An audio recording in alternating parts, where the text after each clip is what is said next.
Olá, queridos irmãos, queridos alunos do curso Panorama do Novo Testamento. É o pastor Ronaldo Guedes Bezerra, da Igreja Evangélica Avivamento Bíblico no Tucuruvi, quem está falando. E vamos dar sequência ao nosso curso hoje. Esta é a aula 34, áudio 1. Nós vamos então continuar falando sobre a primeira carta de Paulo aos Coríntios. Na aula passada nós fizemos uma introdução, à epístola, e eu já comecei a fazer então também alguns comentários a partir de alguns versículos que eu li no capítulo 1, no capítulo 1 aqui da primeira carta aos Coríntios. Lembrando que essa carta, segundo os estudiosos aí do Novo Testamento, ela se divide em duas partes, principais.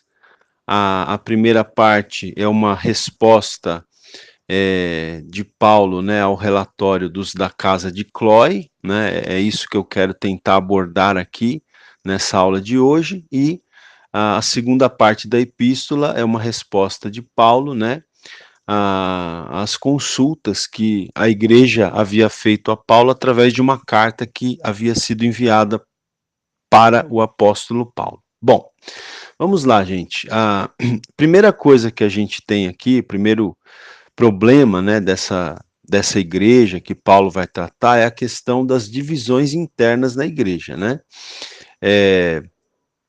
a gente falou na aula passada que a igreja de Corinto era uma igreja que tinha muitos problemas internos, eu até citei quais eram esses problemas. Agora a gente vai, de forma um pouco mais detalhada, falar desses problemas. E o primeiro problema que Paulo aborda, que Paulo tenta corrigir aqui através da epístola, é o problema das divisões internas, A gente já falou um pouquinho disso no final da aula passada. Eu quero aqui voltar ao primeiro capítulo da carta, que nós chamamos de primeira carta aos Coríntios, e ler aqui a partir do versículo 18. Então, a primeira carta, capítulo 1, versículo 18, que diz assim, Paulo diz aqui, certamente a palavra da cruz é loucura para os que se perdem, mas para nós que somos salvos, poder de Deus, Então Paulo está falando aqui que a palavra do evangelho, a palavra da cruz de Cristo, porque a palavra do evangelho é a palavra da cruz, do fato de que Cristo morreu por nós, que Cristo morreu pelos nossos pecados, morreu para a nossa justificação, para a nossa salvação. Essa palavra da cruz, para os que se perdem, é loucura, porque as pessoas, se não tiverem as suas mentes, os olhos espirituais iluminados pelo Espírito Santo, as pessoas não vão entender, a palavra da cruz. Por isso, para estas pessoas, se não forem iluminadas pelo Espírito Santo, a palavra da cruz é loucura. Mas para nós que somos salvos, é poder de Deus, ele continua dizendo aqui no versículo 19 o seguinte, pois está escrito, destruirei a sabedoria dos sábios e aniquilarei a inteligência dos instruídos. Aqui o apóstolo Paulo está fazendo uma citação de Isaías 29:14, que diz então, que o Senhor diz, destruirei a sabedoria dos sábios e aniquilarei a inteligência dos instruídos. E aí volta o apóstolo Paulo a argumentar no versículo 20. Onde está o sábio? Onde o escriba? Onde o inquiridor deste século? Porventura não tornou Deus louca a sabedoria do mundo? Visto como, na sabedoria de Deus, o mundo não o conheceu por sua própria sabedoria, aprove a Deus salvar os que creem pela loucura da pregação.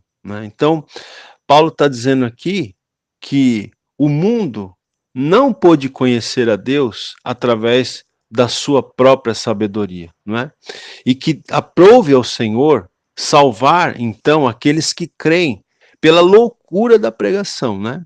Pela loucura da palavra da cruz, da palavra do evangelho.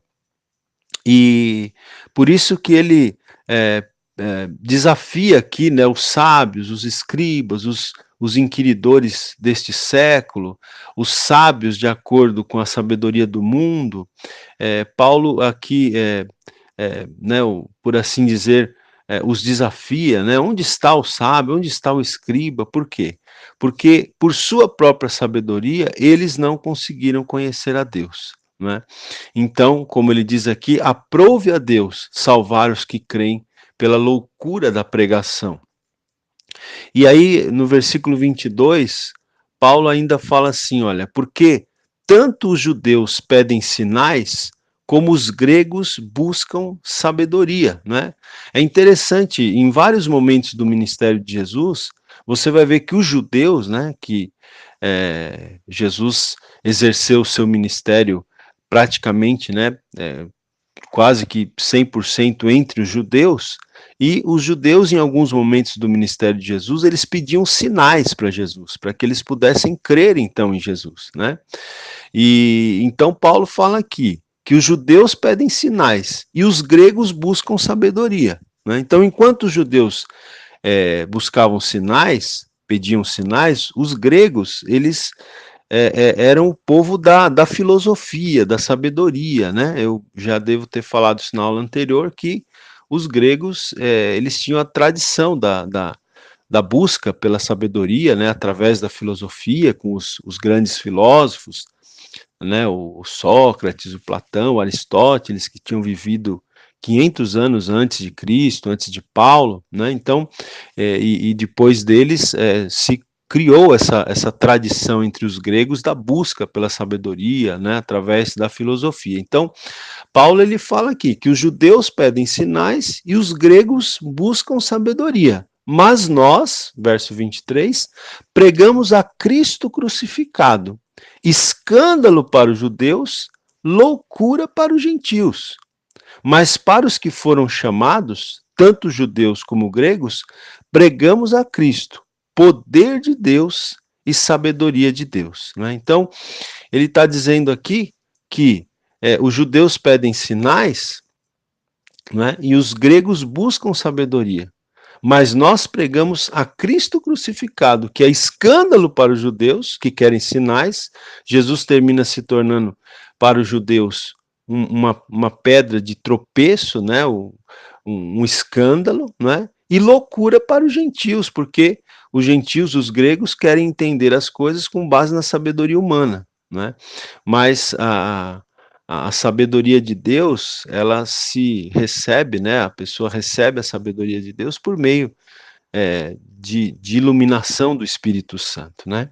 Então, aqui ele fala, não é que nós pregamos a Cristo crucificado, escândalo para os judeus, loucura para os gentios, mas para os que foram chamados, tanto judeus como gregos, pregamos a Cristo, poder de Deus e sabedoria de Deus. Então, Cristo é poder de Deus e é sabedoria de Deus, não é? E ele ainda termina aqui esse parágrafo dizendo: porque a loucura de Deus é mais sábia do que os homens, e a fraqueza de Deus mais forte do que os homens, não é?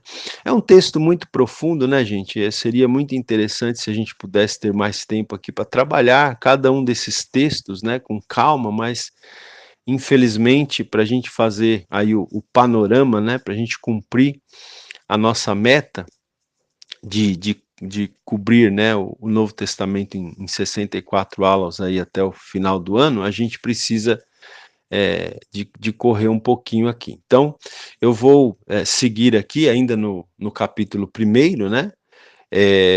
Também um outro texto que é muito interessante, é um texto bem conhecido, né, de muitos irmãos, no capítulo 1º, versículo 26, Paulo, então, ele diz assim, ele fala sobre a vocação, né, dos santos, dos escolhidos de Deus.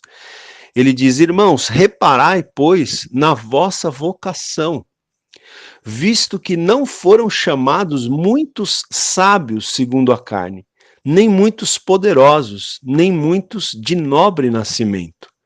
Pelo contrário, Deus escolheu as coisas loucas do mundo para envergonhar os sábios, e escolheu as coisas fracas do mundo para envergonhar as fortes. E Deus escolheu as coisas humildes do mundo e as desprezadas e aquelas que não são, para reduzir a nada as que são, a fim de que ninguém se vanglorie na presença de Deus. Então veja que é interessante isso aqui, né? Ele fala que não foram chamados muitos sábios segundo a carne, não é? Nem muitos poderosos, nem muitos de nobre nascimento. E é uma coisa interessante mesmo, porque você pode perceber, né, que entre os chamados de Deus, você não vai ter muitos intelectuais, você não vai ter, né, muitas pessoas poderosas que têm posições, né, de destaque. Enfim, você tem muita gente simples, né, entre os chamados, né? É interessante a gente perceber isso. Muitas pessoas mais simples, né, pessoas mais humildes, né? E o Paulo diz aqui que não foram chamados muitos sábios, nem muitos poderosos, nem muitos de nobre nascimento. Pelo contrário, Deus escolheu as coisas loucas do mundo, né? E Deus fez isso justamente para envergonhar os sábios. E ele escolheu as coisas fracas do mundo para envergonhar as fortes. E Deus escolheu as coisas humildes do mundo e as desprezadas e aquelas que não são consideradas, né, para reduzir a nada as que são, a fim de que ninguém se vanglorie na presença de Deus, né? Porque ninguém deve fazer isso, ninguém pode fazer isso, se vangloriar na presença de Deus.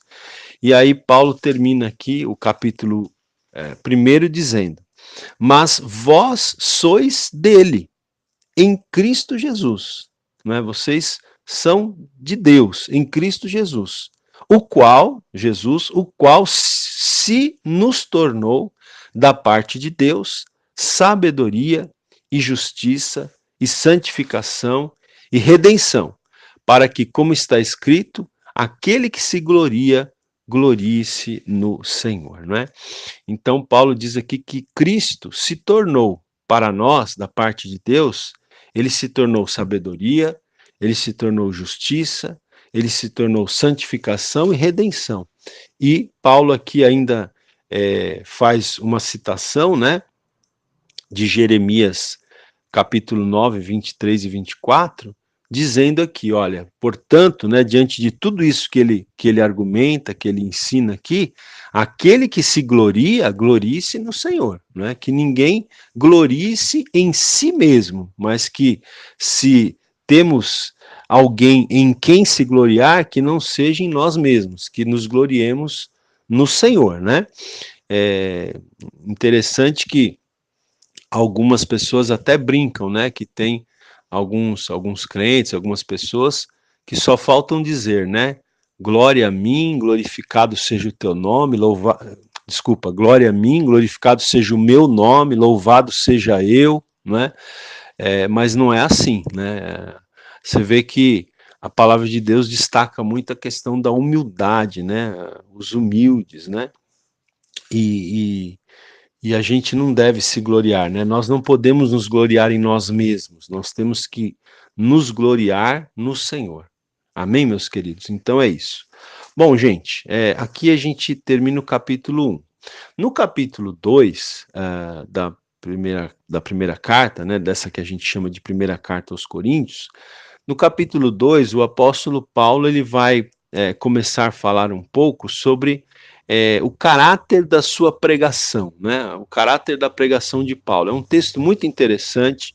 Eu quero chamar a atenção, em especial, até aí dos pregadores, né? Aqueles que têm sido chamados para pregar o evangelho do Senhor Jesus Cristo, que você fique muito atento aqui aos 5 primeiros versículos do capítulo 2 aqui de 1 Coríntios, porque esse texto aqui ele nos traz algumas características, né, da pregação, né, que nós devemos praticar nos púlpitos das nossas igrejas, tá? Então, eu vou encerrar aqui esse áudio número 1, e na sequência, no áudio número 2, eu vou falar sobre essas características, ok? Até já. Aula 34, áudio 2 agora. Então, como eu estava falando, vamos ver aqui, eu vou ler com vocês o capítulo 2, a partir do versículo 1, em que se fala aqui, né, Paulo fala a respeito do caráter da sua pregação, né? Então, ele diz assim, olha, eu, irmãos, quando fui ter convosco, anunciando-vos o testemunho de Deus, não o fiz com ostentação de linguagem ou de sabedoria, porque decidi nada saber entre vós, senão a Jesus Cristo e este crucificado. E foi em fraqueza, temor e grande tremor que eu estive entre vós.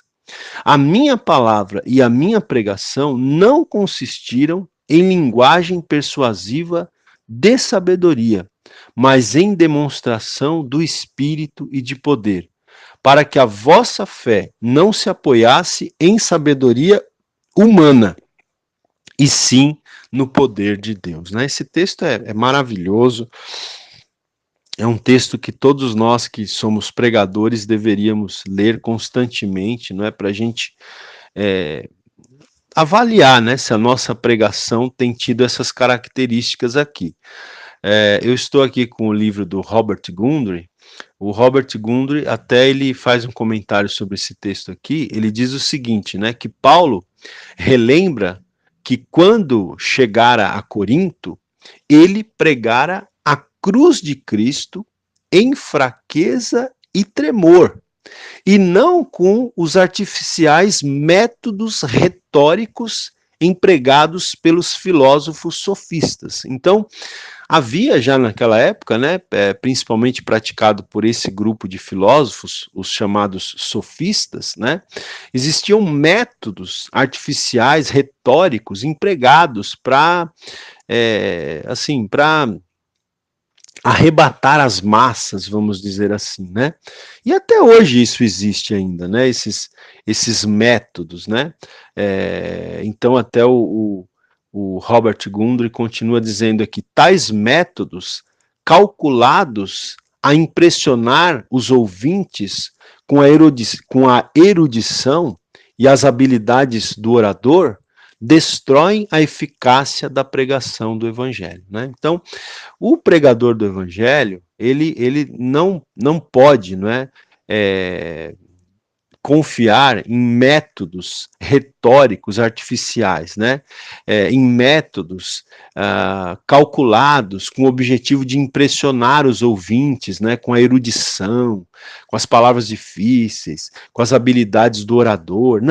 Não é assim que nós devemos fazer. Paulo diz aqui que quando ele chegou em Corinto pregando, ele não o fez com ostentação de linguagem ou de sabedoria. Então, nós que somos pregadores, a nossa pregação não deve ser uma pregação, né, com ostentação de linguagem ou de sabedoria. Pelo contrário, Paulo disse que ele decidiu nada saber entre os coríntios, senão a Jesus Cristo e este crucificado. Né? Então, o nosso principal tema, né, de estudo, queridos, deve ser Jesus Cristo e este crucificado. Né? E ele diz aqui no verso 3 que foi em fraqueza, foi em temor e em grande tremor que ele esteve ali entre os coríntios pregando. E ele diz mais que a palavra dele, que a pregação dele não consistiu em linguagem persuasiva de sabedoria, né? Mas em demonstração do Espírito e de poder. Então, a pregação de Paulo, ela era feita, né, na unção do Espírito Santo, em demonstração do Espírito e do poder de Deus, e não usando linguagem persuasiva de sabedoria humana. Quem convencia as pessoas quando Paulo pregava não era ele, não era a sabedoria dele, não era a persuasão dele, mas era o poder do Espírito Santo que atuava através da vida dele, né? E então esse texto é bem interessante, eu aconselho você, pregador principalmente, a ler depois com calma, a meditar, né, a buscar, quem sabe, um comentário para você, então, se aprofundar aqui, ok? Seguindo aqui no capítulo 2, ele vai falar, o apóstolo Paulo vai falar sobre a verdadeira sabedoria, não é? Então, ele diz aqui, olha, versículo 6, ele diz, expomos sabedoria, né? Ele diz que ele ensinava sabedoria, não, porém, a sabedoria deste século, nem a dos poderosos desta época, que se reduzem a nada, mas falamos a sabedoria de Deus em mistério, né? Então, é interessante isso aqui, porque Paulo ele está dizendo que ele ensinava sabedoria, mas não a sabedoria deste século, ou a dos intelectuais, dos poderosos dessa época, porque essa sabedoria desses homens, perto da sabedoria de Deus, ela, ela não é nada, né? Como diz aqui, se reduzem a nada. Mas falamos a sabedoria de Deus, ele está dizendo aqui, né? E eu vou aqui para o versículo 10, Paulo fala, Deus nolo revelou, Deus nolo revelou pelo Espírito, né? Então, aquilo que o apóstolo Paulo tinha, que ele ensinava, que ele pregava, havia sido revelado pelo Espírito Santo. E aí ele continua. Por quê? Porque o Espírito a todas as coisas perscruta, até mesmo as profundezas de Deus, né? Então ele está falando que Deus havia revelado a ele, né? Deus tem revelado a nós os seus mistérios, a sua sabedoria pelo Espírito Santo. Por quê? Porque o Espírito Santo ele perscruta, ele penetra, né? Ele conhece todas as coisas, até mesmo as profundezas de Deus. E aí o apóstolo Paulo faz aqui uma analogia interessante, né? No versículo 11 ele fala assim, olha, porque qual dos homens sabe as coisas do homem, senão o seu próprio espírito que nele está? Assim também as coisas de Deus, ninguém as conhece, senão o Espírito de Deus, né? Então ele está falando aqui, quem é que conhece as coisas que está no coração de um homem, senão o próprio espírito desse homem, né? Por exemplo, quem é que conhece as coisas que estão no meu coração, senão o meu próprio espírito? Quem conhece as coisas que estão no seu coração, meu querido aluno, senão o seu próprio espírito? E aí Paulo faz essa analogia. Da mesma forma, né, as coisas de Deus, ninguém as conhece senão o Espírito de Deus. Quem que conhece o que está no coração de Deus, senão o próprio Espírito Santo de Deus? Né? E aí ele vai dizer, então, o seguinte, que como nós temos o Espírito Santo habitando em nós, porque a palavra de Deus diz isso, aqui mesmo em 1 Coríntios, Paulo fala que nós somos templo do Espírito Santo, que nós somos morada do Espírito Santo. Então, como o Espírito Santo habita em nós, o Espírito Santo nos revela as profundezas de Deus. Porque quem é que conhece, não é, as coisas de Deus, senão o Espírito de Deus? Assim como quem é que conhece as coisas do homem, senão o Espírito do homem? Né? Quem é que conhece as coisas de Deus, senão o Espírito de Deus? Né? E se o Espírito Santo de Deus nos foi dado, e ele nos foi dado, então nós podemos, pelo Espírito Santo, conhecer as profundezas de Deus. Né? Tanto que no versículo 12, Paulo fala, ora, nós não temos recebido o Espírito do mundo, e sim o Espírito que vem de Deus, para que conheçamos o que por Deus nos foi dado gratuitamente. Então, pelo fato de termos o Espírito de Deus, que é aquele que perscruta as profundezas de Deus, não é? Pelo fato de termos o Espírito de Deus, que é aquele que conhece as coisas que estão no coração de Deus, então ele diz aqui, né, que nós recebemos o Espírito que vem de Deus para que conheçamos o que por Deus nos foi dado gratuitamente. Então, pelo fato de termos o Espírito de Deus, nós podemos conhecer o que por Deus nos foi dado gratuitamente.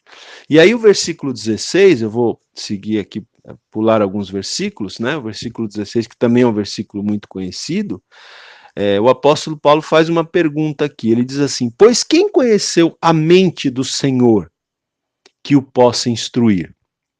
É uma pergunta, quem conheceu a mente de Deus, a mente do Senhor, para que possa instruir o Senhor, para que possa dar conselhos para o Senhor? Quem? Ninguém, né? A resposta aqui implícita é: ninguém conheceu a mente do Senhor para que o possa instruir. Só que na sequência ele diz: nós, porém, temos a mente de Cristo, né? Então, embora ninguém conheceu a mente do Senhor, nós, os que temos o Espírito Santo, nós podemos conhecer a mente do Senhor, né? Não para instruí-lo, porque quem somos nós para instruir a Deus, né? Mas nós podemos conhecer a mente do Senhor no sentido de conhecer os mistérios de Deus, né? Conhecer as coisas profundas que Deus tem para nos revelar, porque nós temos o Espírito Santo habitando em nós, né? Então ele faz essa pergunta aqui, retórica, né? Pois quem conheceu a mente do Senhor que o possa instruir?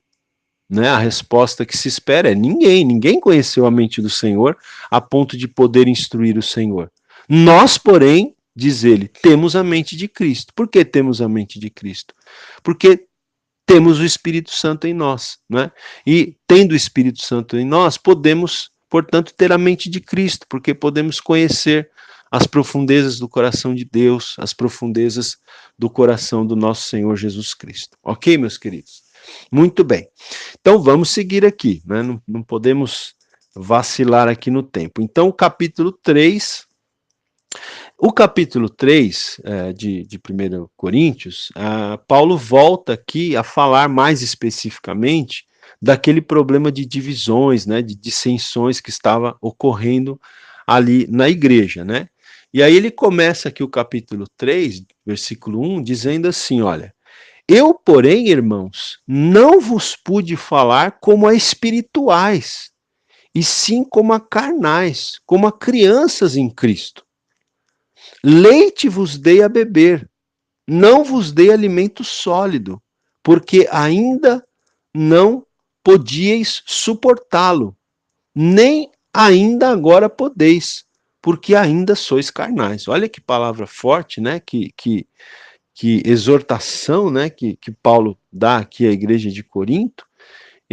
Porque a igreja estava cheia de divisões, porque a igreja estava, né, cheia de carnalidade, na verdade, porque a gente vai ver que os problemas que a igreja tem, né, problemas, inclusive, um caso de incesto, a, crente levando irmão em Cristo à justiça comum, problemas de imoralidade, né, enfim, todos os problemas que a igreja tinha mostrava que a igreja de Corinto era uma igreja carnal. Então ele mesmo está dizendo aqui, olha, eu não vos pude falar como a espirituais, e sim como a carnais, como a crianças. Vocês são crianças, vocês estão agindo como crianças, né? Principalmente em função dessa questão das divisões dentro da igreja, né? Então veja que igrejas, quando você tem igrejas onde você tem partidos, onde você tem facções, divisões, né? Essa igreja também está agindo na base da carnalidade. Essa igreja também, as pessoas dessa igreja estão se comportando como crianças, né? O que era verdade para aquela época é verdade para hoje também, né? Ele diz aqui: leite vos dei a beber, não vos dei alimento sólido, não é porque vocês estão agindo como crianças, então eu não posso dar alimento sólido para vocês, tive que dar leitinho para vocês, porque alimento sólido vocês não teriam condições de suportar, e nem ainda agora podeis, porque ainda sois carnais, né? Então Paulo é bem direto aqui, né? O versículo 3 ele fala assim, ó: porquanto, havendo entre vós ciúmes e contendas, não é assim que sois carnais e andais segundo o homem? Né? Então, Paulo faz essa pergunta aqui, né? Desde que existe entre vocês ciúmes, contendas, então vocês não estão agindo como pessoas carnais? Vocês não estão andando segundo o homem, né? Então veja, né? E aqui Paulo também termina mostrando os problemas ali internos da igreja de Corinto, né? A gente já falou de divisões, de dissensões, aqui ele fala de ciúmes, de contendas, né? Então a igreja estava passando ali por uma situação, né, bastante complicada, né, esse problema de dissensões, de divisões, um dizendo que era de Apolo, outro dizendo que era de Paulo, outro dizendo que era de Pedro, outro dizendo que era de Cristo, né, às vezes até querendo se colocar mais espiritual do que os outros grupos. Enfim, era uma situação bastante delicada ali a da igreja de Corinto. Aula 34, áudio 3 agora. Muito bem, vamos continuar aqui então no capítulo 3 da carta de 1 Coríntios. Então aqui no capítulo 3, no versículo 4, né, Paulo continua aqui tratando dessa questão das divisões internas ali. Então ele diz assim, olha, quando, pois, alguém diz, eu sou de Paulo, e outro, eu de Apolo, não é evidente que andais segundo os homens? Quando vocês ficam dizendo que um diz que é de Paulo, outro diz que é de Apolo, não tá claro, não está evidente que vocês estão sendo carnais, que vocês estão andando segundo os homens? Verso 5, quem é Apolo? E quem é Paulo? Servos por meio de quem crestes, e isto conforme o Senhor concedeu a cada um. Eu plantei, Apolo regou, mas o crescimento veio de Deus, de modo que nem o que planta é alguma coisa, nem o que rega, mas Deus que dá o crescimento, né? Então Paulo coloca aqui tudo numa perspectiva mais correta, né? Ele diz que ele, Paulo e Apolo, enfim, implícito aqui Pedro, né, e outros líderes, eram o quê? Eram tão somente servos. Eles não tinham que ficar, né, ali brigando por homens, né? Porque esses homens eram apenas servos, instrumentos que Deus usou para que eles crescem. E aí Paulo até usa essa ilustração, ele diz aqui, eu plantei, Apolo regou, mas o crescimento veio de Deus, né? Então, ele diz que nem o que planta, nem o que rega é alguma coisa, mas Deus que dá o crescimento, né? Porque se um planta e o outro rega, mas o crescimento não acontece, de que adianta plantar e regar, não é? Então, plantar e regar só terá valor se Deus der o crescimento, né? Então, ele fala sobre isso aqui. E aí, ainda no versículo 8, ele fala assim: ora, o que planta e o que rega são um. Né? Então, interessante também que Paulo mostra que ele não era rival de Apolo e nem de Pedro, mas que eles eram servos, né, unidos, integrados no propósito de fazer a obra de Deus. Ele diz aqui: o que planta e o que rega são um, e cada um receberá o seu galardão segundo o seu próprio trabalho, né?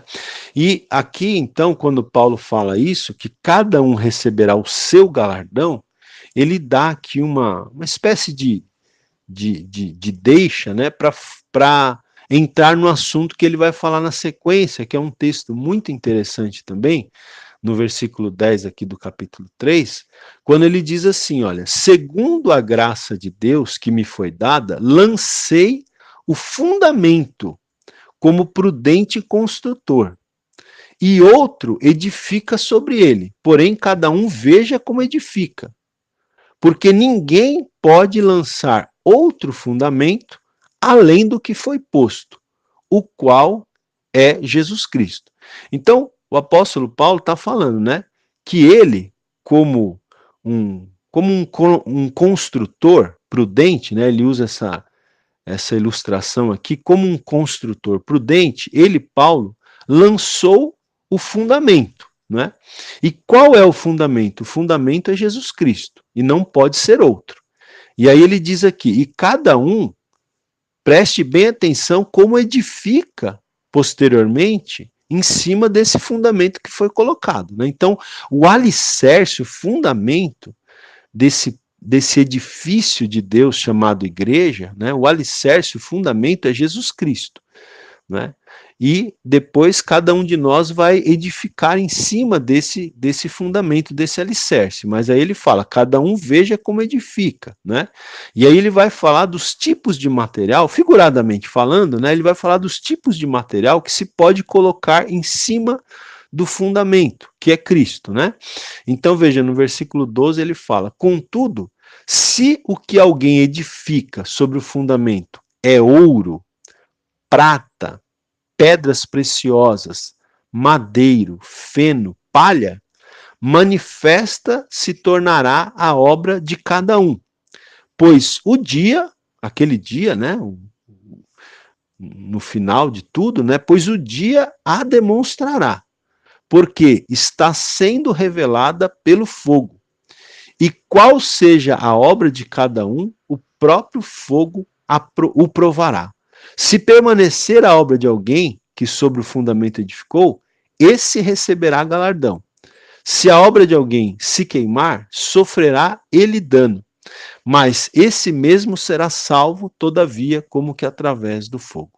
Então veja, Paulo falou aí, né? É como se ele estivesse perguntando aqui: que tipo de material você está usando para edificar a obra de Deus?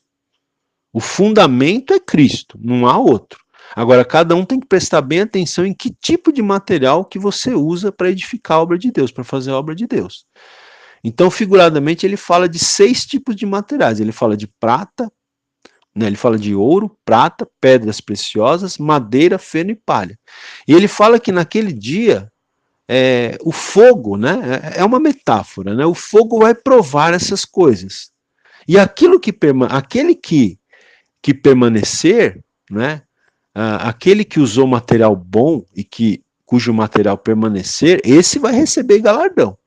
Então, se você está fazendo a obra de Deus usando ouro, prata e pedras preciosas, quando o fogo provar as suas obras, elas vão permanecer, né? Porque o ouro, a prata e as pedras preciosas, elas permanecem, mesmo sendo submetidas a altas temperaturas. Na verdade, são até purificados pelas altas temperaturas, né? Agora, madeira, feno e palha, quando são colocados no fogo, o que acontece? Desaparece, né?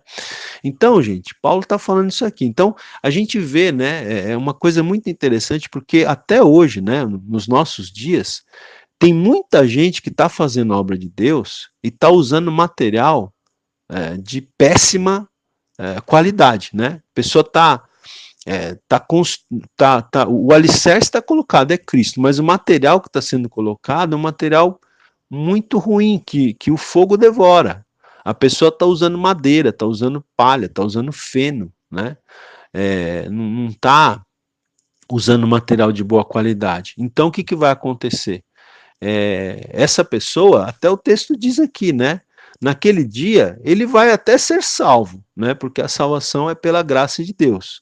No entanto, não vai receber galardão, porque o material que ele usou é um material, né, que se queima no fogo. Agora, se você está fazendo a obra de Deus com responsabilidade, né? Você não está mercadejando a palavra de Deus, você não está apelando, né? Como muita gente está apelando para trazer gente para a igreja, começa a apelar, começa a prometer coisa que a Bíblia não promete, começa a prometer coisa que Deus não promete, né?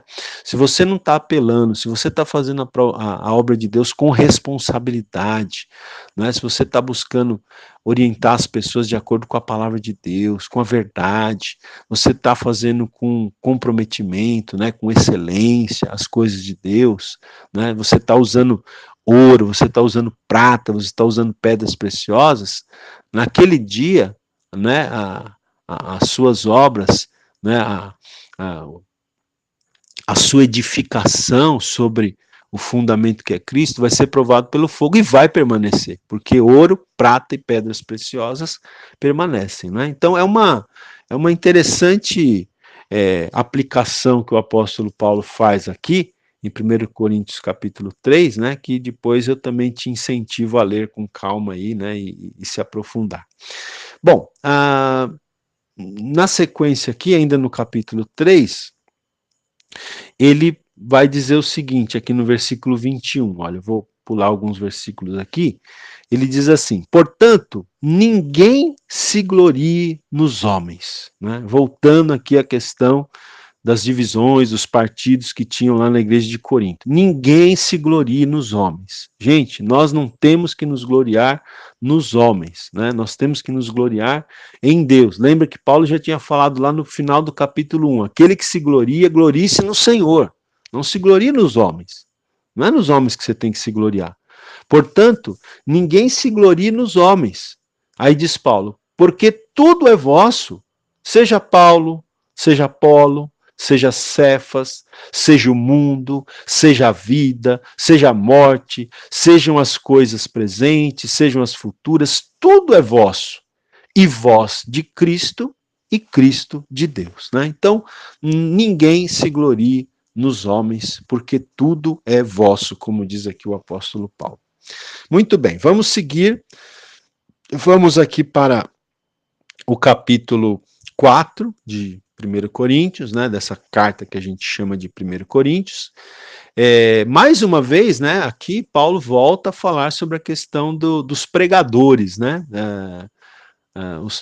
nós temos lá no início do capítulo 2 e aqui também no início do capítulo 4 ele fala, né, e ele diz o seguinte: assim, pois, importa que os homens nos considerem como ministros de Cristo e despenseiros dos mistérios de Deus. Ora, além disso, o que se requer dos despenseiros é que cada um deles seja encontrado fiel. Então, que os homens nos considerem como ministros de Cristo, como servos de Cristo, né? Que os homens nos considerem como despenseiros dos mistérios de Deus. O que é um despenseiro aqui? Seria o quê? Um mordomo, né? Uma pessoa que está responsável por administrar bem, né? O pregador da palavra de Deus, ele é um despenseiro dos mistérios de Deus. Mas o pregador, ele precisa se aprofundar na palavra de Deus, nos mistérios de Deus, né, na revelação de Deus, para que ele possa ser um bom dispenseiro, né? O bom pregador, ele tem a dispensa sempre cheia, né? Como um mordomo que tem a dispensa sempre cheia, né? E aí, quando é necessário preparar uma alimentação ali para a família, né,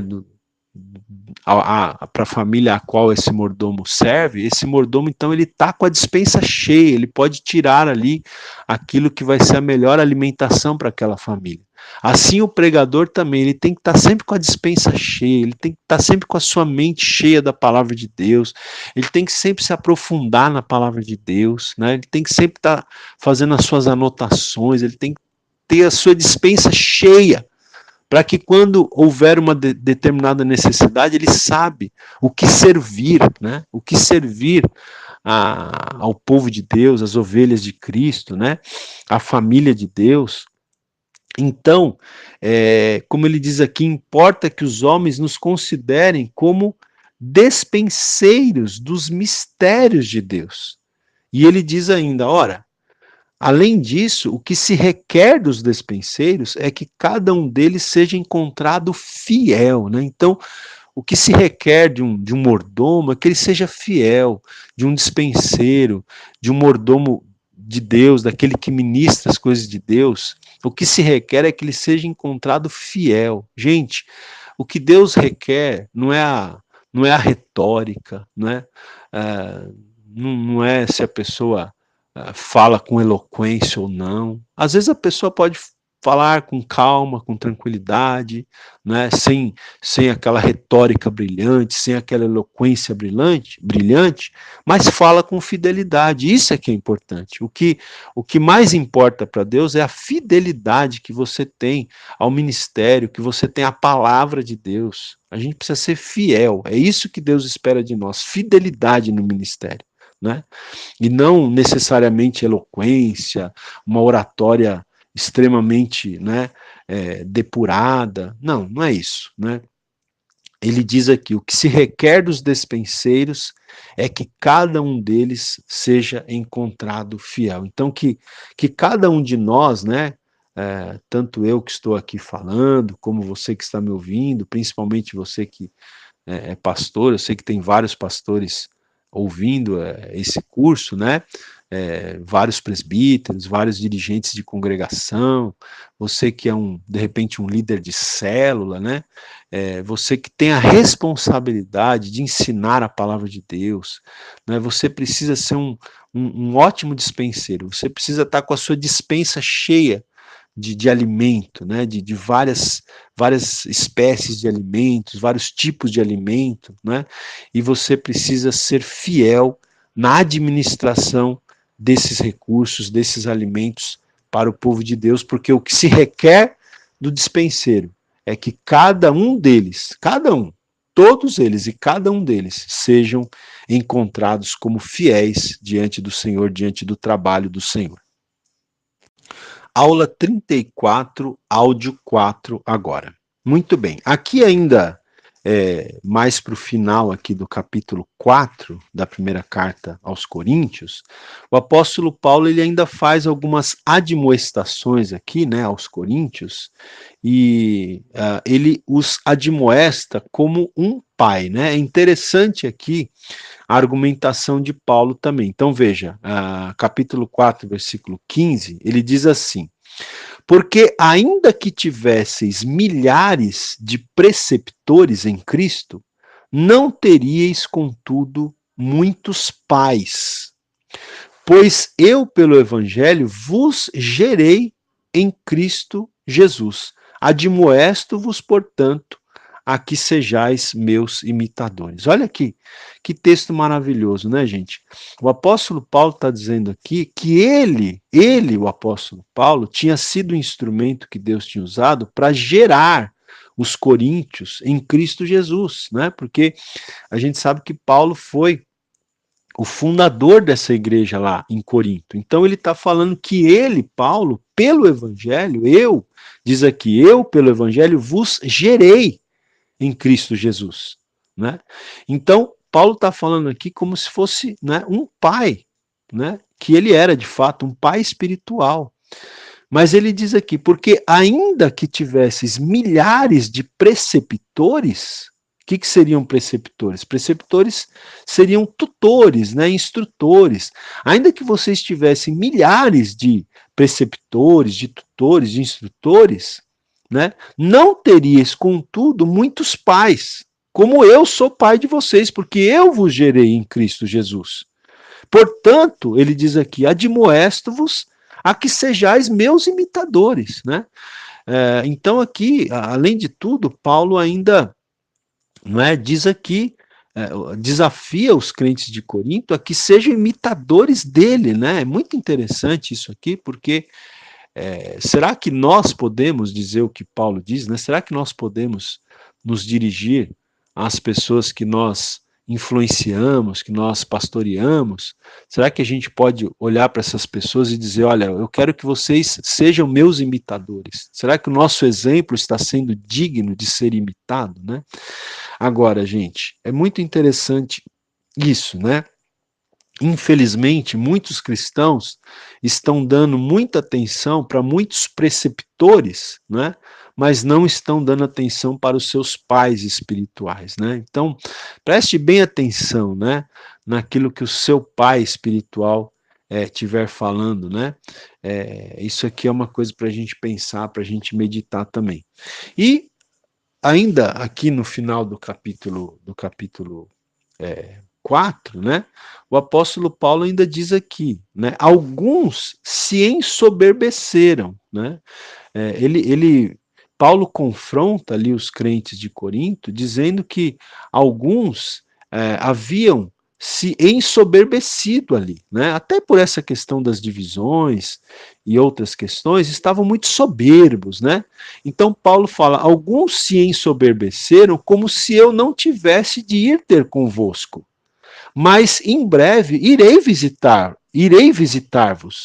se o Senhor quiser. E então conhecerei não a palavra, mas o poder dos ensoberbecidos. Né? Eu vou ter com vocês pessoalmente, eu quero ver, né? Não a palavra dos soberbos, mas o poder. Porque ele diz aqui no verso 20, porque o reino de Deus não consiste em palavra, mas em poder. Que preferis? Irei a vós outros com vara ou com amor e espírito de mansidão? Né? O que vocês preferem? Que quando eu chegue aí, eu chegue com vara ou com amor e espírito de mansidão? Então isso dependeria do arrependimento dos coríntios, né, da atitude deles, da reação deles a essas admoestações de Paulo através aqui da epístola. Né? Se eles ouvissem o que Paulo estava dizendo, se eles se arrependessem, se eles se quebrantassem, então Paulo poderia chegar lá com amor e espírito de mansidão. Agora, se eles ficassem ainda soberbos, se eles continuassem na soberba, na arrogância, Paulo teria que ir com vara, né? Bom, gente, vamos lá que o tempo está passando aqui. Capítulo 5 é aquele capítulo que fala de uma impureza muito grande que estava havendo ali na igreja de Corinto, né? Capítulo 5, versículo 1, Paulo diz aqui: geralmente se ouve que há entre vós imoralidade, e imoralidade tal, como nem mesmo entre os gentios, né, entre os incrédulos, como nem mesmo entre os gentios, como nem mesmo entre os incrédulos. Né? Então Paulo está falando que havia um problema de imoralidade ali na igreja de Corinto, uma imoralidade tão grande que nem mesmo entre os incrédulos acontecia aquilo. O que era? Haver quem se atreva a possuir a mulher de seu próprio pai. Então, a maioria esmagadora dos comentaristas da Bíblia, se não todos, entendem que havia uma pessoa ali na igreja de Coríntios que estava mantendo relações sexuais com a sua madrasta, né? Com a sua madrasta. E aqui Paulo diz assim no versículo 2, né? Isso está acontecendo aí no meio de vocês, e aí no versículo 2 ele fala: e contudo andais vós ensoberbecidos, e não chegastes a lamentar, para que fosse tirado do vosso meio quem tamanho ultraje praticou. Né? Eu vou reler porque é uma pergunta, né? Versículo 2. E contudo, andais vós ensoberbecidos, e não chegastes a lamentar, para que fosse tirado do vosso meio quem tamanho ultraje praticou. Né? Então, Paulo está falando, quer dizer, vocês são tão soberbos, né, e vocês estão permitindo esse tipo de situação entre vocês, né? Então aqui o Robert Gundry também, ele vai falar o seguinte, olha, Paulo ventila aqui o caso do indivíduo que estava convivendo com a mulher de seu próprio pai. Aparentemente, ela, né, a mulher, não era cristã, porquanto Paulo não prescreve qualquer punição para ela. Paulo ordena que fosse exercida disciplina na forma de exclusão da comunhão da igreja, isto é, o ostracismo social e a exclusão da ceia do Senhor. Né? Então, aqui nesse capítulo, eu não vou aqui me alongar, mas no capítulo 5, Paulo está orientando então a igreja de Corinto, né? Na verdade, ele ordena que fosse exercida disciplina para com esse homem que estava mantendo relações íntimas com a sua madrasta, né? Então, ele ordena que esse homem seja disciplinado, fosse disciplinado, né, com exclusão da comunhão da igreja e exclusão também da participação na ceia do Senhor, né? Então, veja que a questão da disciplina, né, gente, na igreja é algo bíblico, né? Infelizmente, hoje, às vezes, se um pastor, se a liderança da igreja vai disciplinar alguém, essa pessoa não aceita a disciplina, se rebela, sai da igreja e procura outra igreja, né? E geralmente é recebido na outra igreja também, né? Mas o fato é que a disciplina é bíblica, né? E quando a disciplina é aplicada de acordo com a Bíblia, né, em amor, ela deve ser aceita, né? Infelizmente as pessoas têm dificuldade em aceitar. Bom, seguindo aqui, capítulo 6, então aqui também no capítulo 6, no início do capítulo 6, o apóstolo Paulo ele vai censurar essa questão do litígio entre os irmãos, né? Ou seja, dos irmãos levarem os seus próprios irmãos em Cristo para a justiça comum, né? Então ele diz aqui, capítulo 6, versículo 1, aventura-se algum de vós, tendo questão contra outro, a submetê-lo a juízo perante os injustos e não perante os santos? Versículo 4 agora. Ele diz assim, vós, quando tendes a julgar negócios terrenos, constituís um tribunal daqueles que não têm nenhuma aceitação na igreja. Para a vergonha, vô-lo digo, não há porventura nem ao menos um sábio entre vós que possa julgar no meio da irmandade, né? Então, ao invés de vocês levarem essas causas para a justiça comum, não há, porventura, nem ao menos um sábio entre vocês que possa julgar essa causa sem que vocês tenham que levar isso para a justiça comum e isso se torne uma vergonha, até um mau testemunho, né, para a igreja cristã, né? E, e o versículo 7 ele fala assim: o só existir entre vós demandas já é completa derrota para vós outros. Por que não sofreis antes a injustiça? Por que não sofreis antes o dano? Né? Então, Paulo está falando, só de haver demandas já é uma derrota para vocês. Nem deveria haver demandas, né? Mas já que há, que seja resolvido internamente. Né? E outra coisa, por que vocês não sofrem a injustiça? Por que não sofrem o dano, né, gente? Muitas vezes nós somos muito cheios de razão, né? Nós não queremos jamais engolir uma injustiça, o dano, mas às vezes, para manter a comunhão no corpo de Cristo, às vezes é até necessário, viu, irmãos? Sofrer a injustiça, sofrer o dano, é isso que Paulo está falando aqui, né? E, gente, para terminar essa nossa aula de hoje e o capítulo 6, do versículo 12 em diante, Paulo vai condenar a questão da imoralidade sexual, né? Ele fala que eu vou aqui ler o versículo 13, ele diz assim: o corpo não é para a impureza, mas para o Senhor, e o Senhor para o corpo. Versículo 15: não sabeis que os vossos corpos são membros de Cristo? E eu, porventura, tomaria os membros de Cristo e os faria membros de meretriz? Absolutamente não, né? Paulo está falando aqui, ó, os, os corpos de vocês são membros de Cristo. Como é que você vai pegar, né, o membro de Cristo e fazer membro de uma prostituta? É essa expressão aqui, né? Ele usa meretriz aqui, né? Ele diz aqui: eu, porventura, tomaria os membros de Cristo e os faria membros de meretriz? Absolutamente não. Ou não sabeis que o homem que se une à prostituta forma um só corpo com ela? Porque, como se diz, serão os dois uma só carne, né? Então Paulo usa até aquele texto lá de Gênesis que fala que o homem, ao se unir à sua mulher, se torna uma só carne com ela, né? Então Paulo fala aqui: ou não sabeis que o homem que se une à prostituta forma um só corpo com ela? E aí então ele reforça aqui a exortação no versículo 18, ele diz: fugir da impureza. Qualquer outro pecado que uma pessoa cometer é fora do corpo, mas aquele que pratica a imoralidade peca contra o próprio corpo. Né? Então veja que o pecado da imoralidade sexual ele ainda tem esse agravante aqui, né? Que a pessoa peca contra o próprio corpo. Né? Ele diz aqui: qualquer outro pecado que uma pessoa cometer é fora do corpo, mas aquele que pratica a imoralidade peca contra o próprio corpo.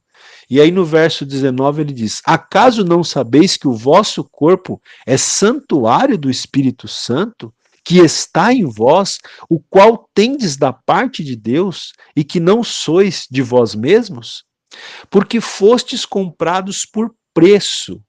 Agora, pois, glorificai a Deus no vosso corpo. Né? Então, ele está dizendo aqui que nós fomos comprados por um alto preço. O preço que foi pago pela nossa redenção foi a morte de Jesus, foi o sangue de Jesus sendo vertido, derramado ali na cruz. Portanto, o nosso dever, com a ajuda do Espírito Santo agora, é glorificar a Deus através do nosso corpo, e não dispor o nosso corpo para práticas imorais e práticas sexuais ilícitas, né? Por quê? Como ele diz aqui, o nosso corpo é santuário do Espírito Santo, né? O nosso corpo ele é templo do Espírito Santo, né? E o Espírito Santo habita em nós, né? E o Espírito Santo nos foi dado da parte de Deus, e portanto nós não Ele diz aqui que não sois de vós mesmos, né? Nós não pertencemos mais a nós mesmos, nós pertencemos a Deus, nós pertencemos a Cristo.